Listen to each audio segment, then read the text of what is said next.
بونجور، اهلا بيكم في حلقه جديده من ملعب المو. انعدام الشغف من ناحيه المنتخب اللي هو اصلا ما كانش موجود ولسه ما ابتداش.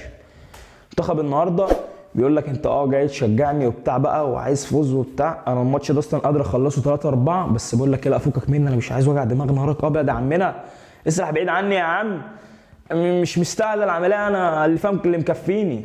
الماتش قادر تخلصه 3-4، وكميه الفرص اللي ضاعت وكميه الاخطاء اللي جاي منها الاجوال بتاعت موزمبيق حاجه مستفزه، حاجه العالم ما يستوعبهاش اصلا.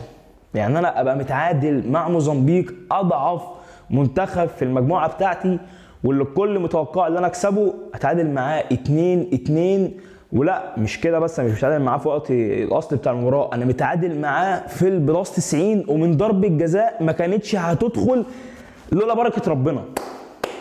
بس ضربه الجزاء جت في العارضه ودخلت.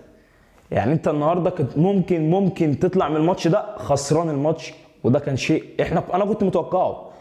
يعني انا مفيش امل، انت خلاص هم جابوا الجول الثاني، ال 11 لاعب بتاعهم كلهم عندي في منطقه ال 18، حرفيا في منطقه ال 18، مش هقول لك في نص ملعبهم، في منطقه ال 18.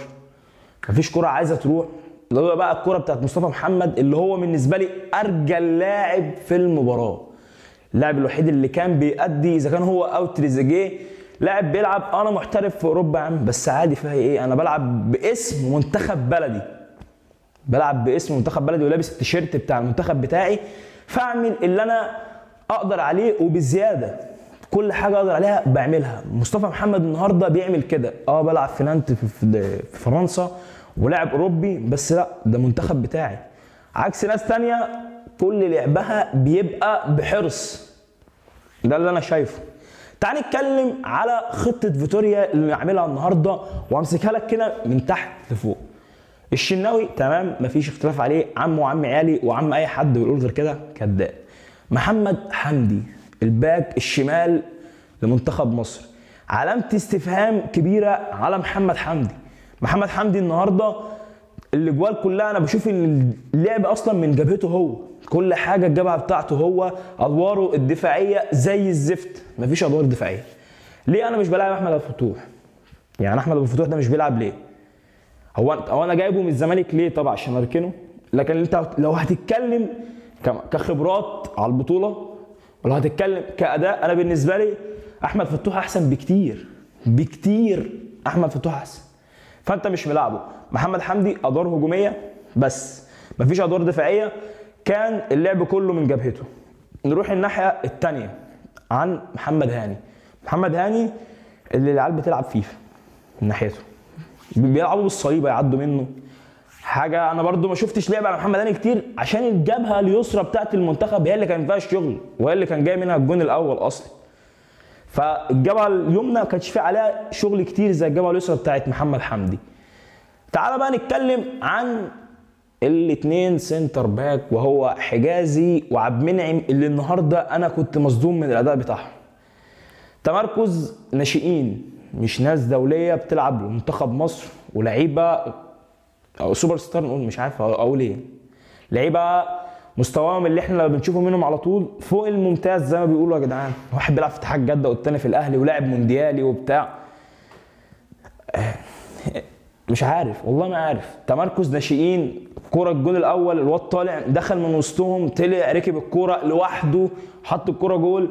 الجول الثاني احمد حجازي عمل تاكلينج، خرج نفسه من اللعبه وادى الواد انفراد.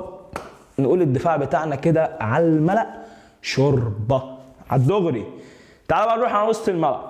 عندك محمد النني، اللي انا كنت مستغرب وجود مثلا واحد زي محمد النني ومروان عطيه، ولك ان تتصور وتتخيل ان مروان عطيه كان قاعد على الدكه ومش بيلعب. انا اول حاجه شفتها قلت محمد النني ربنا يستر، هو لاعب كويس وعلى راسي، وكل المواقف اللي بيعملها وبالذات الموقف اللي عمله مع اخواتنا ده انا شغوله فوق راسي طول العمر. لكن انا بتكلم في كوره، مروان عطيه كان المفروض هو اللي يبدا مكان محمد النني. حمدي فتحي انا ما شفتلوش ادوار كتير طول المباراه، الا ان هو بيزيد، ما كانش فيه ادوار دفاعيه من حمدي فتحي زي ما كنا بنشوفها مع الاهلي، وان هو بيسقط مع الاثنين سنتر باك تحت، ما كناش بنشوف كل ده. النهارده بتشوف تقدمات منه عشان خاطر بيخلق لك مساحه انت مش عارف تعمل بيها حاجه. خلي لك مساحه مفيش منها اي حاجه بتحصل. فكان دور حمدي فتحي مش ظاهر وسطيهم. تمام. نروح لزيزو. زيزو بيلعب صانع العاب، عايز يعمل سكور تسديد على المرمى، كل كره بتجيله زيزو بيشوط. محمد صلاح هيقول لك متكتف ومش عارف ايه وما اتكلمش عن محمد صلاح. انا ما شفتش محمد صلاح اللي هو السرعات والبتاع. والله انا عرفت، والله ما عايز اكمل.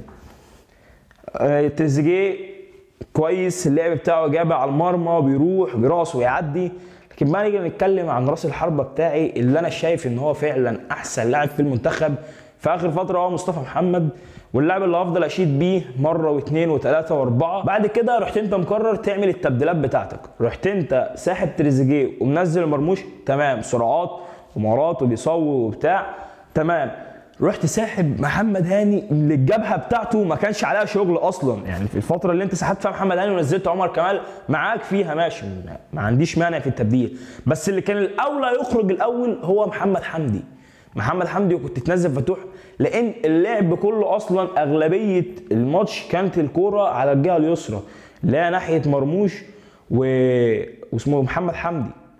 كانت الكوره هناك، ما بنشوفش الكوره ناحيه صلاح عشان بيبقى فيه لا مركزيه بين صلاح وزيزو، كل شويه صلاح يتمسك من اثنين يروح مودي زيزو مكانه وجاي صلاح هو اللي يبقى صانع العاب. كذا مره بنشوفها على مدار الماتش، فكانت الجبهه اليمنى بتاعتهم ما فيهاش خطوره اصلا. وبعد كده رحت منزل امام عاشور اللي نازل في الملعب بس. ده انت كده اكيد فهمت. وانا رغم اني اهلاوي وممكن يكون في اخر فتره حب لامام عاشور زاد شويه، لكن انا بتكلم بصفه واحد بيشجع المنتخب، ماليش دعوه بقى بانتماء لابس فانلة حمراء لابس فانلة بيضاء، ماليش دعوه بكل ده. لاعب حلو بقول لك حلو، لاعب وحش بقول لك زي الزفت.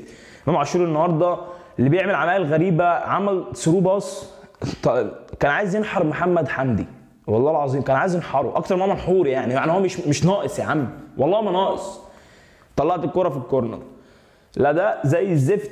زي ما قلنا انا كنت كاتب اقسم بالله كنت كاتب التحليل وقاعد بكتب اتفرج على الماتش وبتاع، كاتب السكريبت، بس نفسي اتقفلت اول ما شفت اللي بيحصل ده. يعني الشوط الاول خلاص خلص والله العظيم وبحلف اقسم بقيت الله كاتب السكريبت بتاع الشوط الاول وتحليل الشوط الاول.